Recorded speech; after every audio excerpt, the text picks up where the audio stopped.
예, 세상에는 많은 정보들이 있습니다. 그 정보들은 매우 유익한 것들이 많이 있죠. 특별히 요즘 같은 인터넷 시대에 인터넷을 우리가 일컬어 정보의 바다다, 그렇게 얘기를 하죠. 몇 자만 치면 알고 싶은 정보들을 단숨에 얻을 수 있는 참 편리한 세상에 살고 있습니다. 그러니까 과거에는 정보가 어디에 있는지 정보가 있는 장소를 아는 사람들이 성공하는 사람들인데, 요즘은 인터넷을 잘 활용하면 정보는 항상 우리 앞에 있다. 그래서 정보를 통해서 많은 사람들이 유익을 얻게 됩니다. 예를 들어서 아주 극비에 개발 지역에 된 정보를 얻었다.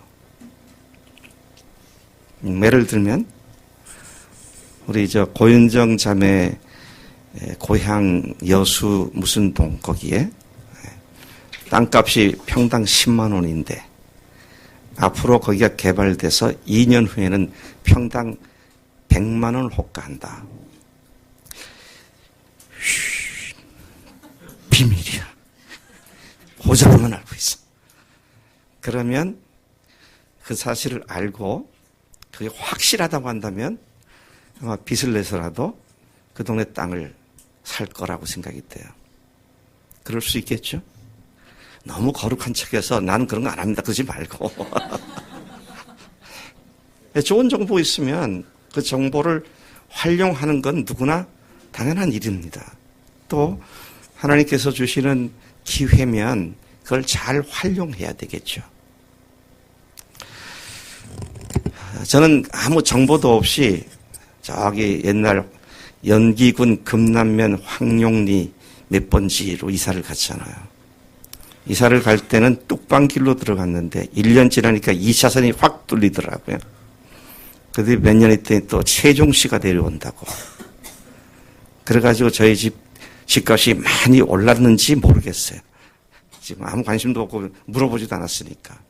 근데 어쨌든 동네가 좋아졌습니다. 좋은 정보를 갖는 사람은 매우 앞선 유익을 많이 누리게 되죠. 여러분, 정보 중에 최고의 정보, 이 정보, 이 지식, 이것 때문에 완전히 인생이 대박나는 그런 정보가 있지 않겠어요? 그게 무슨 정보입니까? 복음입니다.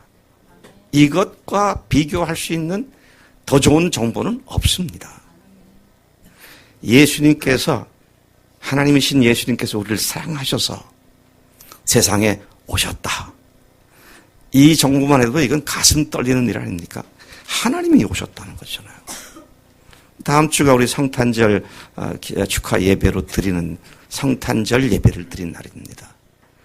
왜 온 인류가 2018년이라는 연도를 딱 정해놓고 이렇게 성탄절을 축하합니까?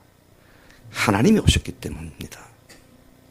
그래서 하나님이 유대 땅 베들레헴 외양간에 아기로 오셨을 때 그 사실을 아무도 알지 못하고 있을 때 하나님께서 천사들을 동원해서 그 놀라운 소식을 선포하고 확인해 주었던 것을 보게 됩니다. 그날 이후 2018년 동안 오신 그분이 하나님이시라고 계속해서 선포해 온 것이 교회가 해왔던 일입니다. 근데 여러분, 아기가 하나님이다. 누가 믿을 수 있어요? 또 아기가 자라서 청년이 되었습니다. 햇볕에 구릿빛 얼굴로 변화된 검게 탄 그 얼굴에 잡이라 목수의 일로 손마디가 굵어진 유대한 청년이 하나님이시다? 그런 소식을 들으면 다 미쳤다 그랬겠죠. 얼마나 그들이 미쳤다고 생각했는지 아예 하나님을 빙자했다고 잡아 죽이는 일까지 했습니다. 그러니까 외양으로는 그분이 하나님이신지 알 길이 없잖아요. 아무리 탁월하고 뛰어난 교훈을 주셨고 사람들을 감동시키는 설교를 하셨다 할지라도 그 모든 것들 다 합쳐도 자기가 하나님이라고 주장하는 주장과 이 두 가지를 놓고 비교해 보면 이게 어마어마한 보배로운 교훈에 불구하고 그보다 더 훨씬 큰 문제가 되는 것이 그분이 하나님이라고 주장하는 말씀 아닙니까? 그러니까 누가 그걸 믿겠어요? 근데 사흘 만에 부활하심으로 말미암아 이분이 하나님이었던 사실이 분명히 증명이 되어졌고 그분이 하나님이라는 사실이 증명된 것으로 다시 십자가를 보니까 십자가에 달려 죽으신 그분이 하나님이셨다는 사실이 분명해졌기에 그분이 하나님이시라고. 얼마 전까지 무서워 또 실망에 벌벌 떨며 숨었던 제자들이 갑자기 박차고 뛰어나와가지고 그분이 다시 사신 하나님이시다. 우리가 이 일의 증인이다.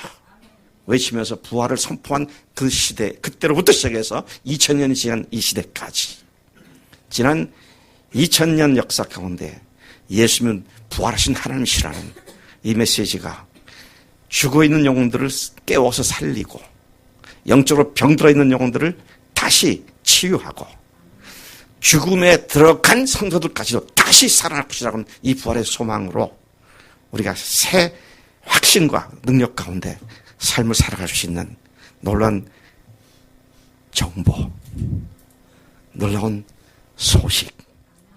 그래서 성경은 이것을 소식이라고 말하고 인터넷 시대에 살고 있는 정보라고 말을 하는데 성경에서는 그 소식을 good news, 좋은 소식, 복음이라고 말하는 것이죠.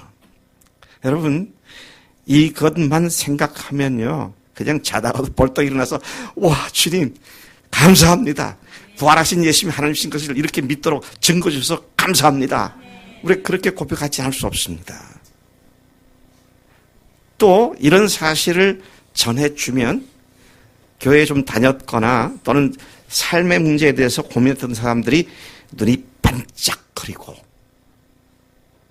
그거였구나. 부활이 그런 의미였구나. 그분이 하나님이시구나. 너무 좋아해요. 기뻐해요. 그래서 우리는 그 사람이 예수님을 주님으로 영접하는 모습도 많이 보게 됩니다. 근데 조심하세요. 깨달았다고, 깨달아서 기쁘다고, 그래서 말로 예수님을 주님으로 믿었다고 얘기한다고 해서 정말 주님으로 모셨는가 하는 것은 다른 문제일 수 있습니다. 무서운 사탄의 계략이 우리가 믿는 것처럼 착각하게 만들고 우리가 믿는 사람인 것처럼 행동하게 만드는 이런 무서운 음모가, 사탄의 음모가 있다는 사실을 정말 우리 정신 차리고 알아야 합니다. 여러분, 오늘 사도 바울이 이 사실을 주목했습니다. 고린도 교회. 와, 그 교회에서, 그러니까 아테네에서 별로 열매를 많이 맺지 못했는데 고린도에 와서는 열매를 많이 맺었습니다. 그리고 그들을 한 2년간 가르치고 떠났는데 나중에 소식 들으니까 그 안에 수많은 문제가 있다는 얘기를 듣게 됩니다.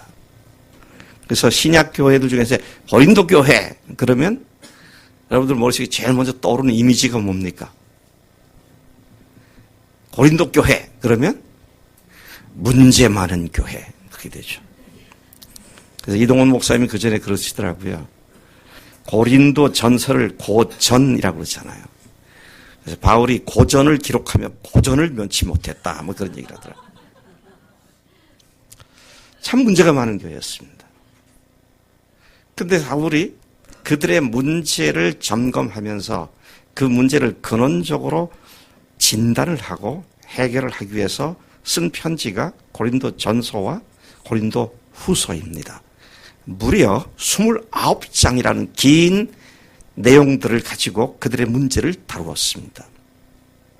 그리고 그 다루는 내용 중에서 맨 끝에 가서 고린도 전서 16장과 고린도 후서 13장 중에서 29번째 장에서 결론적으로 말을 하는 겁니다. 뭐라고 말을 하냐? 너희가 믿음에 있는가? 너희 자신을 스스로 시험하고 너희 자신을 스스로 확증하라. 너희 속에 그리스도께서 계시는 줄을 너희가 스스로 알지 못하느냐? 그렇지 않으면 너희가 버림받은 자니라. 바울의 경고성 메시지 중에 상당히 엄격한 말씀들이 많이 있지만 이것은 고린도후서 13장 5절은 그의 경고의 최고조에 달하는 경계령입니다. 너희 속에 예수 그리스도께서 계시는 줄을 너희가 스스로 알지 못하느냐? 그렇지 않으면 너희가 버리운 자니라. 너희가 버림받은 자니라. 이건 구원 문제를 얘기하고 있는 거잖아요. 내가 예수님께서 내 안에 계시구나. 그것을 스스로 확증하지 못하면 버리운 자다 그랬어요. 계신다고 믿었다가 어떤 뜻도 안 계신 것 같고 그럼 문제가 있다는 거예요. 이게요. 이거 예수님을 주인으로 모셨으면 그걸 잊어버리는 건 어불성설입니다. 네. 우리 최수환 형제한테 내가 물어볼게. 지금 결혼한 지가 몇 년 됐죠?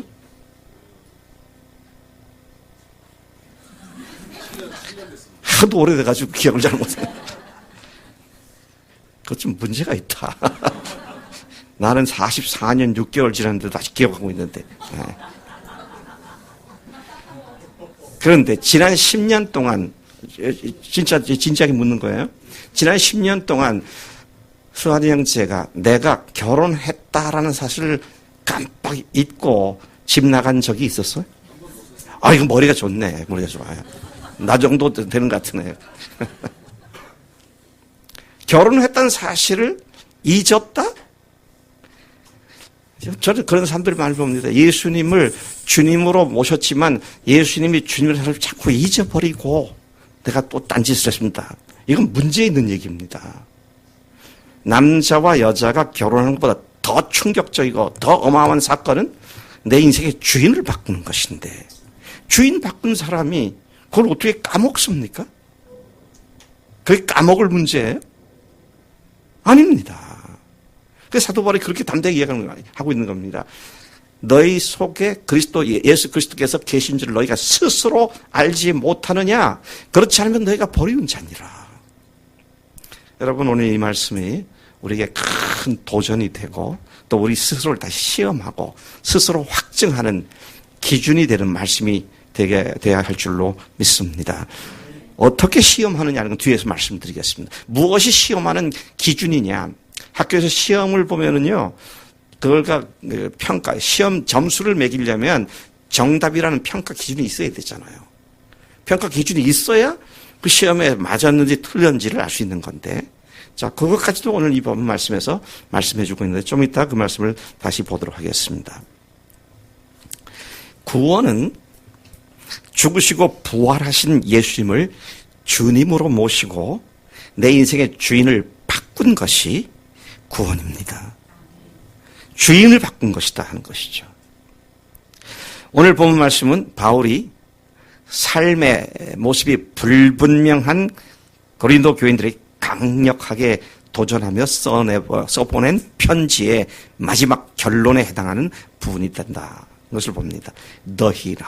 너희는 믿음 안에 있는가? 너희 자신을 시험하고 너희 자신을 확증하라. 예수 그리스도께서 너희 안에 계신 줄을 너희가 스스로 알지 못하느냐? 그렇지 않으면 너희는 버림받은 자니라. 이 말씀을 세부적으로 묵상하면서 오늘 주님께서 우리에게 주시는 확신 가운데 더 이상 이런 문제에 빠져들지 않는 확실한 믿음 가운데 견고하게 세움받는 복된 시간 되기를 축복합니다. 첫째, 여기에 말씀하고 있는 너희 믿음을 스스로 시험하라 그랬습니다. 여러분, 깨닫는 것이 믿음이 아닙니다. 아는 것이 믿음이 아닙니다. 알았다고 깨달았다고 구원받은 것이 아닙니다. 제가 조금 아는 소리 하나 좀 해야겠습니다. 왜 제가 전공했던 것 중에 하나가 되니까 제가 교육심리학을 공부를 했어요. 교육심리학에서 사람이 배운다, 학습한다는 게 뭐냐? 네? 배운다고 할 때 뭘 배우는 거냐? 그러면 몇 가지를 이렇게 분류를 하는데요.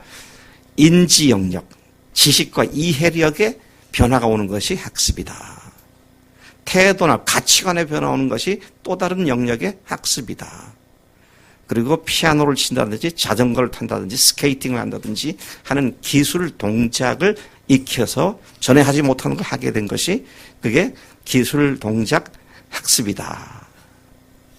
근데 그것 중에서 지식 영역의 학습은, 인지 영역의 학습은 지식과 이해입니다. 근데 지식은 전혀 없던 정보를 새로 이렇게 갖는 것이고요. 이해는 정보와 정보 사이에 어떻게 이게 연관되어 있는지를 파악하는 것이 이해입니다.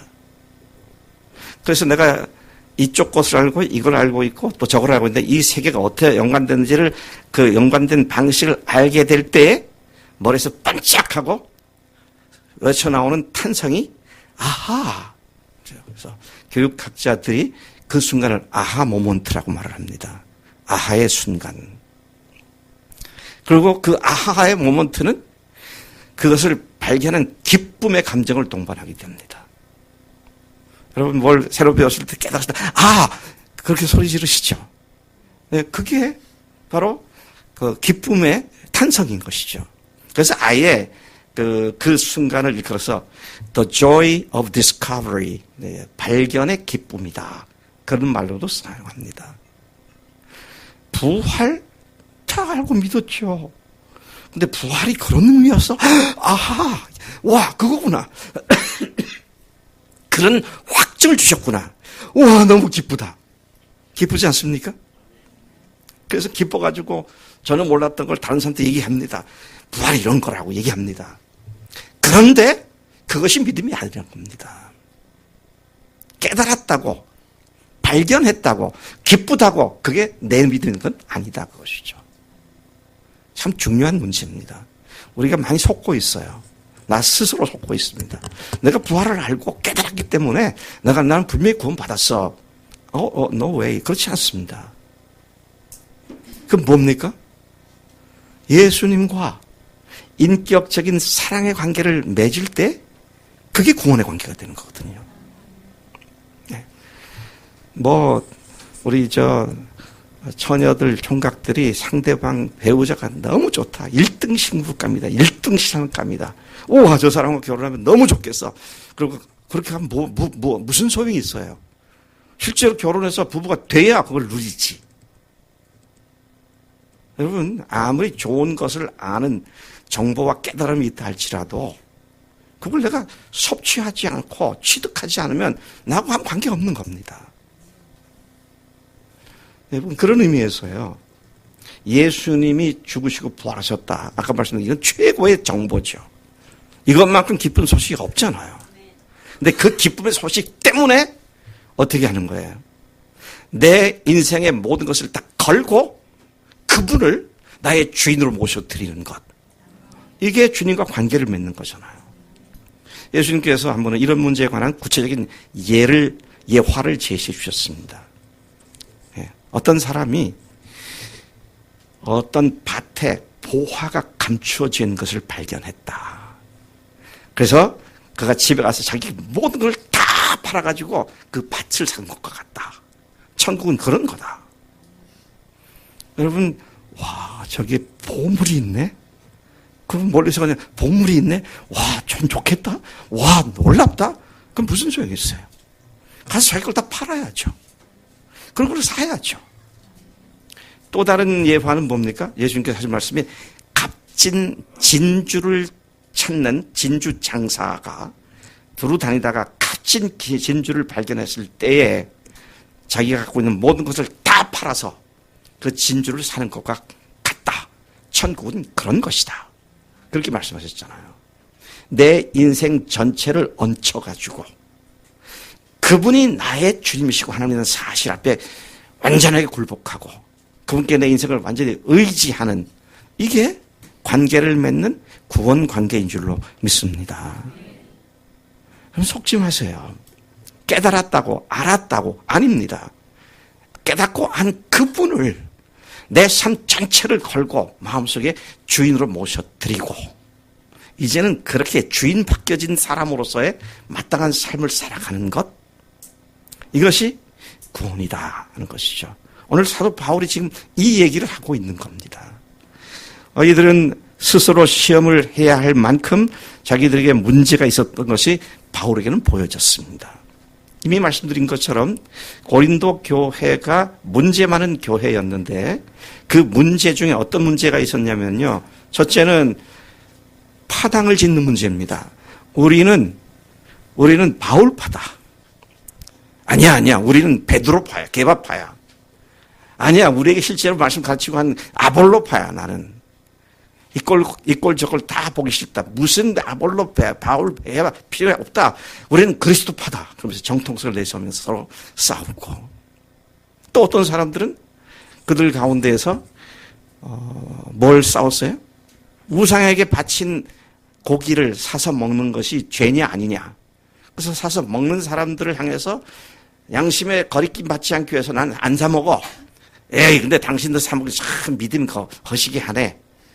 그러면서 공격을 하면 또 음식을 먹은 사람들은, 우상에게 바쳤던 고기를 먹은 사람들은 그게 무슨 의미가 있느냐. 식물은 다 하나님께 주신 것인데 우상에 바쳐봐야 우상에 먹은 것도 아니고 그냥 먹을 수 있어. 너희들이 오히려 믿음이 약한 거야.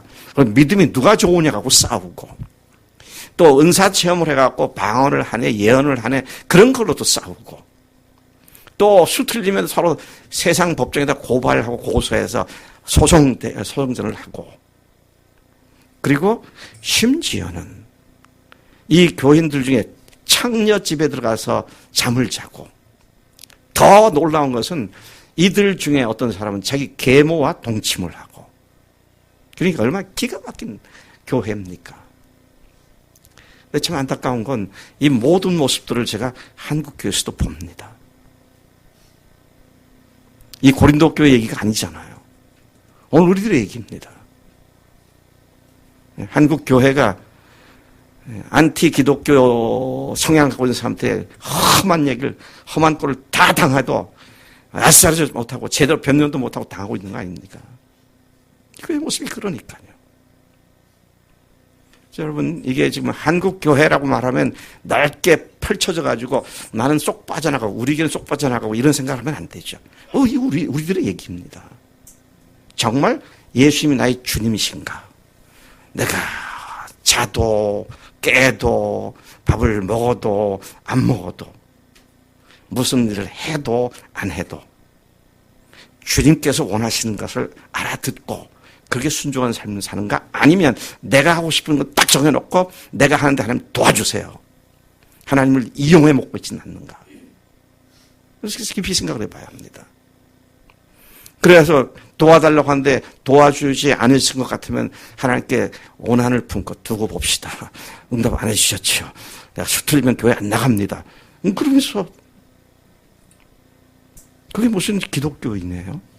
그게 주인 바꾼 사람의 모습이 아니잖아요.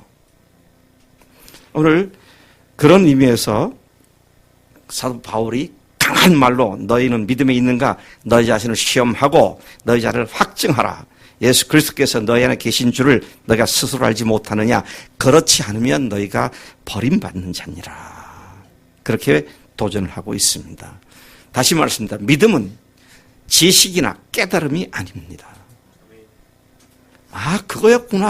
와, 너무 좋다. 놀랍다. 그래가지고 다른 사람한테 얘기도 하고 하지만 여전히 나는 내 주인 노릇하고 살 수 있다고 하는 이 문제를 분명하게 짚어야 한다라는 것입니다. 십자가의 죽으심과 부활의 증거를 깨닫고 아는 것은 구원에 있어서 결정적인 요소인 것이 분명합니다. 그거 모르고 그거 깨닫지 않고 예수 믿을 수는 없습니다. 그런데 그것을 알고 깨달았다고 그가 구원받은 것은 아니다. 지금 그 말을 지금 하고 있는 것입니다. 깨닫고 그 사실을 알았다고 구원받는 믿음이 아니라 구원은 복음에 대한 지식이나 깨달음이 아니기 때문에 바른 지식과 바른 깨달음은 구원의 조건이 되지만 구원의 결정적 보증은 될 수가 없다는 것입니다. 저는 이 말씀을 묵상하다가 히브리서 6장에 있는 말씀이 잠깐 생각이 났습니다. 히브리서 6장 4절부터 6절까지는 신약 성경 중에 가장 난해한 구절 중에 하나라고 사람들은 이야기를 합니다. 왜냐하면 이 말씀에 보면 한 번 빛을 받고 한 번 하늘의 은사를 맛보고 한 번 성령에 참여한 바 되고 하나님의 선한 말씀과 내세의 능력을 맛보고도 타락한 자들은 다시 새롭게 하여 회개할 수 없나니. 그래서 이 말씀을 가지고 믿은 사람도 구원받은 사람도 타락할 수 있다. 그런 사람은 더 이상 구원받을 길이 없다. 이렇게 문자적으로 그냥 느끼는 대로 해석하는 입장이 있는가 하면 아니다. 이것은 그런 의미가 아니다라고 달리 해석하는 사람들도 있습니다. 왜냐하면 다른 성경 구절에서 내가 저에게 영생을 주노니 영원히 멸망치 아니할 터이요 또 저희를 내 손에서 빼앗을 자가 없다. 그렇기 때문에 하나님께서는 결코 구원받은 사람을 뺏기거나 또 포기하지 않으신다. 이런 말씀과 상충이 되는 것처럼 보이니까 해석이 구구하게 나오게 되는 것이죠. 근데 저는 이렇게 보고 있습니다. 저는 제가 그렇게 보고 있는 걸 여러분들에게 소개를 해드립니다. 여기서 주목해야 할 건 한 번입니다. 한 번. 한 번 빛을 받고 한 번 은사를 맛보고 물론 뒤에는 한 번이라는 말이 계속 안 나오지만 앞의 내용에 쭉 이어나오는 것이기 때문에 연속순서에서 한 번이라는 말이 다 수식하고 있는 것으로 볼 수가 있습니다.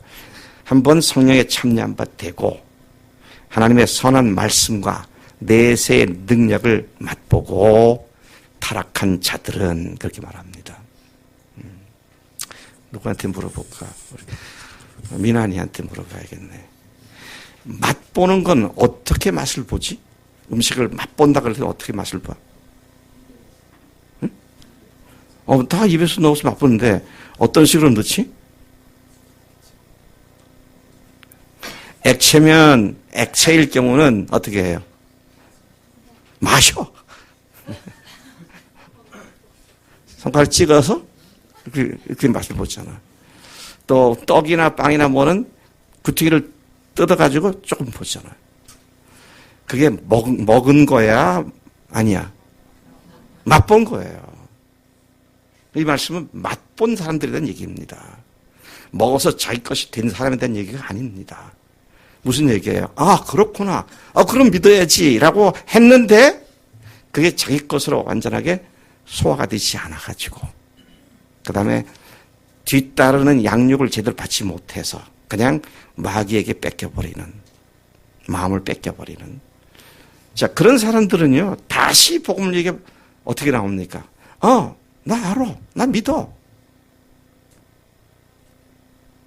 그렇게 말하는 한 그가 주님 앞에 바로 서기는 참으로 어려운 문제가 되는 것이죠.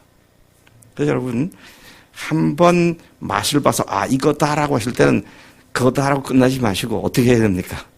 먹어야 돼. 확실하게 먹어야 돼요. 맛을 봤으니 너무 좋다. 먹자. 그러고 먹는 것이죠. 네. 제가 굉장히 시대에 뒤떨어져 있는 사람 같아요.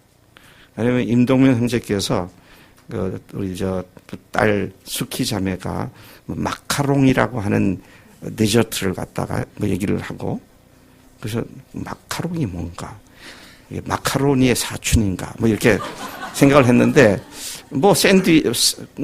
크라운 산도 같다고 하고 뭔가 그랬더니 이거 목요일날 목장 모임에 한 박스를 사오셨더라고요. 그래서 제가 그냥 우리 수키 자매가 얼마나 그게 맛있다고 자랑을 하는지 제가 그걸 이거 이만하더라고요. 두껍기도 이렇게 두껍고 이거를 맛을 봤겠습니까? 먹었겠습니까? 먹었어요. 조금 뜯어보고 이거 아니고 그냥 우죽우죽 다 먹었어요. 그래서 저는 마카롱을 먹어본 사람이에요. 근데 이게 마카롱 문제가 아니라 복음을 들었을 때 그분이 하나님이시구나. 그분이 오셨고 죽으셨고 부활로 이걸 확증해 주셨구나. 와, 주님. 그런 건 어떻게 해야 합니까? 그냥 엎드려서 나의 주님, 나의 하나님이시라고 고백하고 내 전 인격체를 주 앞에 얹혀가지고 나의 하나님이시라고 고백하는 그게 맛을 보는 것이 아니라 믿는 것이다 하는 것이죠. 오늘 이와 같은 말씀들을 생각해 보면 지식과 깨달음이 그게 구원이 아니다라는 사실을 우리가 분명하게 알 수 있는 것이죠. 당시에 이 성경 구절이 쓰여졌던 당시에 영지주의자들이 있었습니다. 그것 때문에 지금 교회가 혼란스러워지는 상황이기 때문에 이 편지를 쓴 거거든요. 그래서 여기에 보면 지금 우리는 요한 1서 같은 경우에 보면은요. 요한 1서 2장에 보면 아예 내가 하나님의 아들의 이름을 믿는 너에게 이것을 쓴 것은, 그러니까 하나님의 아들을 믿는 너희들이니까 믿는 자들이잖아요. 에게 이 편지를 쓴 것은 너희로 하여금 너에게 영생이 있음을 알게 하려 함이다. 흔들리지 않고 확고하게 서게 하기 위해서 내가 이 편지를 썼다. 그렇게 이야기를 하는데, 그 당시 점점 영향이 증대되었던 영지주의자들이 하는 말은 육신은 악한 거다. 영은 선한 거다. 그래서 예수님이 예수 그리스도라고 하는 것은 말이 안 된다. 왜? 악한 육에 어떻게 선한 영이 있느냐. 그래서 그들이 하는 말이 두 가지 얘기를 했는데, 첫째는 예수님은 영과 육이 하나로서 그렇게 된 게 아니고 그럴듯하게 가짜로 보여진 것이다. 가현설이라고 말합니다. 예수가 그리스도인 것으로 보여졌을 뿐이다. 그렇게 말을 하고, 한 걸음 더 나가서는 예수님이 침례를 받을 때에 그리스도가 임하셨다가 십자가에 못 박힐 때 그리스도가 떠났다. 그렇게 얘기를 합니다. 어떻게 해서든지 예수님께서 육체로 오신 하나님이라는 사실을 부인하는 교묘한 교리를 가지고, 속임수를 가지고 교인들을 혼란시켰던, 바로 그것을 염두에 두고 하는 얘기인데, 오늘 깨달았다, 알았다, 그래서 구원받은 것과 동일시하는 것이 바로 영지주의적인 사고방식인 것입니다. 그래서 요즘 우리 눈에 두드러지는 그 이단 중에 하나가 구원파 아닙니까? 구원파들이 구원받았다라고 할 때 뭘 어떻게 해서 구원받았다고 일하죠? 그들은 복음을 깨달아서 구원받았다고 말하는 겁니다. 예수님이 시작해서 모든 죄를 다 해결했기 때문에 이제는 무슨 짓을 해도 더 이상 양심의 가책을 받지 말아야 한다. 또 양심의 가책을 받으면 아직까지도 못 깨달은 사람이다. 그래서 구원을 수학 공식처럼 만들어버렸어요. 수학 공식은 인격적인 게 아닙니다. 기계적인 것이죠. 공식에다 대입하면 되는 거예요. 그렇기 때문에 예수님을 믿고 난 뒤에 죄를 지어도 그 자유로워졌다는 것을 가지고 욕되게 만들어서 자기 죄를 정당화시키는 그런 도구로 전락시켜서, 그래서 그들을 이단이라고 말하는 거죠.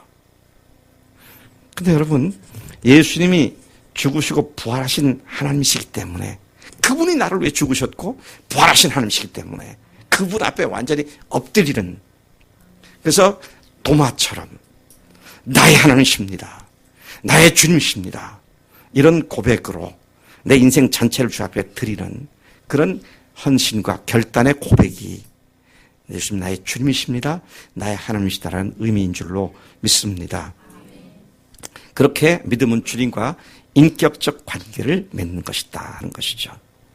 여러분, 실제로 죽으시고 부활하신 예수님을 주님으로 영접하는 것은 이제부터는 내가 내 주인 돼서 내 마음대로 혼자 사는 게 아니라 하나님이신 그분과 영원히 인격적 관계를 맺고 그분 앞에서 내가 살겠습니다.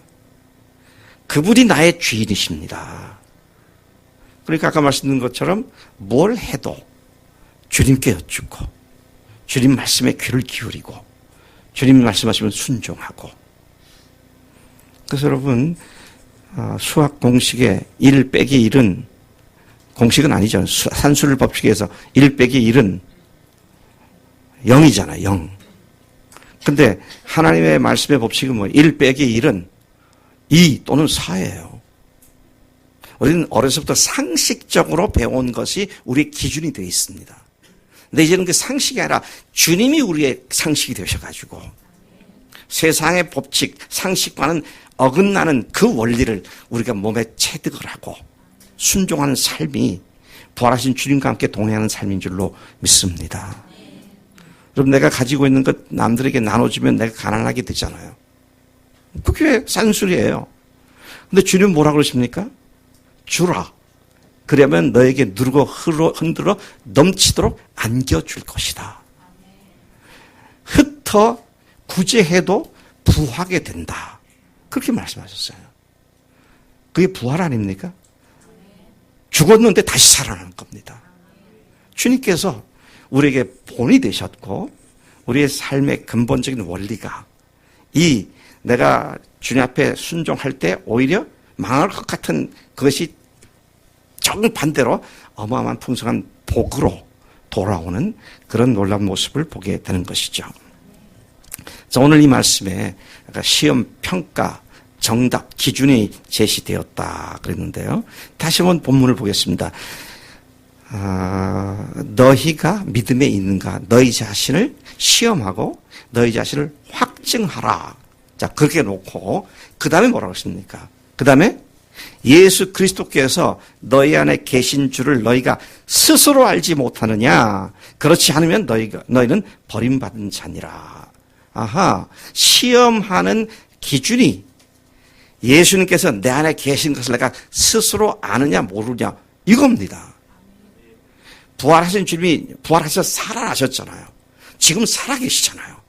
그분을 주인으로 모신 사람들에게 그 스스로가 예수님이 안에 계시는구나 하는 것을 알고 확증을 하고 있다는 얘기가 아닙니까? 여러분, 우리가 주님이 나의 주님이라는 말은 내가 더 이상 내 인생의 주인이 아니기 때문에 나에게 닥치는 여러 가지 일도 하나님께서 반드시 선으로 바꿔주시고 더더구나 주님을 믿고 의지하면서 결단하고 나아가는 그 길에 대해서는 주님이 반드시 보상하시고 또 복을 주시는 줄로 믿습니다. 네. 다니엘을 하나 더 드리겠습니다. 다니엘이 하루에 3번 예루살렘 쪽을 향하여 열린 창문을 열어놓고 하루에 3번 하나님께 기도했습니다. 간신배들이 다니엘을 잡기 위해서 그거를 빌미로 왕에게 요청을 하기를 왕이 아닌 다른 누구나 신에게 무엇을 구하는 사람이 있으면 잡아다가 사자굴에 집어넣읍시다. 왕이 자기에 대한 충성의 표시를 그렇게 하자는 것이 좋게 들리니까 그렇게 하자. 그리고 조서에다가 어인을 찍었습니다. 근데 사실은 다니엘을 함정에 빠뜨리는 괴계였죠. 다니엘이 왕의 조서에 어인이 찍힌 줄을 알고도 자기가 하나님께 약속했던 그대로 예루살렘을 향하여 열린 창문을 열어놓고 이전같이 여전히 하루에 3번 기도했습니다. 저는 그 장면에 참 제가 머리가 좀 잔머리가 잘 돌아가요. 저는 그랬을 것 같아요. 하나님 아시다시피 환난과 핍박이 왔습니다. 제가 기도 안 하겠다는 거 아니고요. 기도합니다. 근데 창문만 살짝 닫고 하겠습니다. 그러고는 그렇게 하면서 제가 마음속에 찬송을 부르실 것 같아요. 환난과 핍박 중에도 성도는 신앙 지켰네. 그러면서 떳떳할 것 같아요. 다니엘은 자기 규례대로 하나님께 약속한 대로 여전히 창문을 활짝 열어줬고 기도했지 않습니까? 그러니 사자굴에 들어갈 수밖에 없죠. 들어갔잖아요, 사자굴에. 그래서 사자한테 갈기가 찍혀서 죽었답니다. 그래요? 저는 그 장면이 너무 통쾌해요. 왜냐하면 사자굴의 왕이 자기가 명령을 그렇게 냈으니까 집어넣는데 밤새도록 고민을 한 겁니다, 왕이요. 그리고 다른 사람이 아니고 왕이 그 새벽에 사자굴에 가가지고 살아계신 하나님의 종 다니엘아, 과연 하나님께서 너를 사자의 발톱과 이빨에서 지키기에 능력이 있었을 분이었더냐? 벌써 뼈도 못 치르고 다 없어졌을 것 같은 그 속에다가, 동굴 속에다가 소리를 지릅니다. 근데 거기서 나오는 이야기가 능하셨던 냐냐냐냐냐 메아리 소리가 아니라 왕이여 만세수를 하옵소서. 하나님께서 과연 나를 살리셨습니다. 여러분 아까 말씀드렸지만요, 세상의 원칙하고 하나님의 원칙은 다릅니다. 이게 우리 주님의 원칙이에요. 그러니까 상황 보고 흔들리지 않고 믿음의 주에 온전히 계시는 이신 예수를 쫙 바라보고 달려가게 되면 세상 사람들이 우리 속에 계시는 주님을 보고 주님께로 돌아오는 역사가 일어날 줄로 믿습니다. 우리가 아무리 십자가를 외치고 부활 외친다 할지라도 그분을 주님으로 모시고 항상 그분의 주관하심에 그분의 원칙과 원리가 세상 가운데 다르다 할지라도 그것을 믿고 순종하는 삶을 사는 것이 아니라면 십자가를 깨달았고 부활을 깨달았고 믿는다고 암만 얘기해도 그 지식과 그런 고백은 오히려 사람으로 교만하게 만들 뿐 생명과 성령의 능력을 누리는 삶과는 무관하다는 것이죠. 그런 지식에 머무르는 신앙은 가짜 신앙이고 깨달았다고 하나 삶에 연결되지 않는 신앙은 헛것이고 빈 껍데기에 불과할 뿐이다 하는 것입니다.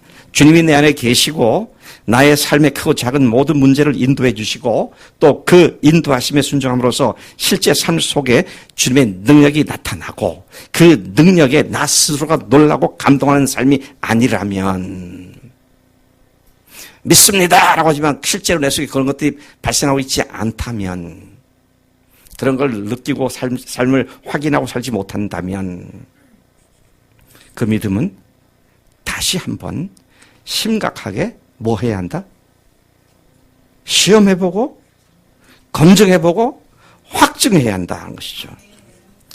만약에 그것이 아니라면 어쩌면 본문 말씀처럼 버림받은 믿음일 수도 있다라는 생각을 하면 정신이 번쩍 납니다. 다른 문제 아니고요. 선국에서 상 받는 문제 이런 거 말고요. 생명의 문제, 구원의 문제에 있어만큼은 우리가 분명하게 주님 앞에서 분명한 답을 갖고 살아야 한다. 스스로 속이고 스스로 속지 말아야 합니다.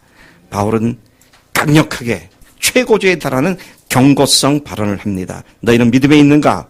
너희 자신을 시험하고 너희 자신을 확증하라. 예수 그리스도께서 너희는 계신 줄을 너희가 스스로 알지 못하느냐? 그렇지 않으면 너희는 버림받은 자니라. 오늘 이 말씀이 우리 중에 누구에게도 해당되지 않고 주님, 벌하신 주님께서 제 안에 계시는군요. 감사합니다. 날마다 주님만을 확인하면서 달려가는 우리 믿음이 되어야 할 줄로 믿습니다. 약간 기도하겠습니다. 여러분 혹시 깨달은 것으로 기뻐하는 것으로 구원받았다고 착각하지는 않습니까? 말로 주님이라고 말하지만 내 삶의 무게를 다 얹지 않고 그냥 구원받는다는 거기에 좋아서 믿는다고 하지는 않았습니까? 사나 죽으나 주님을 위해 사는 삶 전체를 주님께 무게를 얹고 주님이라고 고백하는 그 믿음이 바른 믿음이고 그 속에 주님이 살아계신 줄로 믿습니다. 오늘 이 말씀 앞에 여러분 다시 한번 자신을 검토해 보면서 시험해 보면서 주님 앞에 확실한 답을 얻는 그런 복된 시간 되기를 축복합니다. 우리 대부분이 그런 믿음을 갖고 있다 할지라도 한두 분이라도 아직 그 문제 확실치 않다면 제가 그분을 위해서라도 오늘 설교를 했습니다. 하나님, 나에게 주신 말씀입니다. 내가 이제는 알고 있는 그 예수님, 믿고 있는 예수님이, 깨닫고 있는 예수님이 나의 주님이십니다라고, 나의 하나님이십니다라고 온전하게 내 인생 전체의 무게를 싣고 고백하는 매일의 삶이 되도록 복 주시옵소서. 우리 그런 기도로 주님 앞에 조용히 또는 소리를 내서 1분, 2분 같이 기도합니다. 아버지 하나님 감사합니다. 주님께서 오늘 이 말씀을 통해 우리 자신의 믿음을 시험하라고 하셨는데 하나님 우리가 믿음에 있는가 우리가 시험할 때 그 기준이 예수님이 내 안에 살아계신 그래서 스스로 알고 또 스스로 경험하고 깨닫고 늘 누리는 그런 삶이라는 사실을 다시 해주시면 감사합니다. 하나님 스스로 속이지 않게 하시고 스스로 속지 않게 하시고 정말 주님 앞에 있어서 주님 약속하신 그대로 주님께 온전한 믿음으로 설 수 있도록 주시옵소서. 이 아침에 말씀해 주시고 말씀을 듣는 시간 약속하고 성령께서 역사하실 줄 믿습니다. 믿음이 날이 갈수록 더 크죠. 더 깊어지고 더 넓어질 수 있고 더 높아질 수 있도록 도와주실 줄 믿습니다. 감사합니다.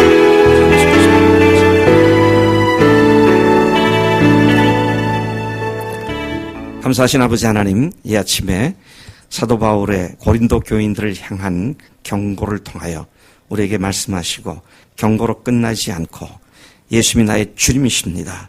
나의 하나님이십니다라고 부활의 확실한 근거를 갖고 고백하게 하시고 예수님을 주인으로 나의 삶의 주관자로, 나의 삶의 통치자로, 나의 삶의 인도자로 모셔드리게 하셨음을 감사합니다. 이 우리의 근본 포지션, 입장을 늘 흔들리지 않도록 부활로 확증해 주시니 감사합니다. 모든 말씀을 예수님의 이름으로 기도로 삼나이다. 아멘.